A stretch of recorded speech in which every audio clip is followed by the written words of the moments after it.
आज प्रवासी भारतीय सम्मेलन उद्घाटन करिवे प्रधानमंत्री नरेंद्र मोदी।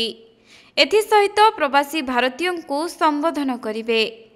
तेबे चारोटी प्रदर्शनी को प्रधानमंत्री उद्घाटन करिवार कार्यक्रम रहिथिबा बेले सेगुड़िक हेउछि Vishwarup Ram the universal legacy of Ramayan, वैषयिक ज्ञान पई प्रवासीक अवदान, भारत भारतीय स्वदेश प्रदेश, ओडिशार ऐतिह्य और संस्कृति संबंधी प्रदर्शनी। एसहित आज प्रवासी भारतीय एक्सप्रेस मध्य उद्घाटन कराजिबो।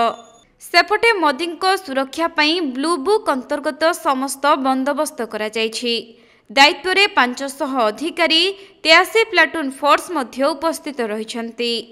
तेबे आज अपराह्न रे केंद्र इलेक्ट्रोनिक्स एवं आईटी मंत्री अश्विनी वैष्णवଙ୍କ अध्यक्षतारे एक पूर्णांग अधिवेशन अनुष्ठित हेबो।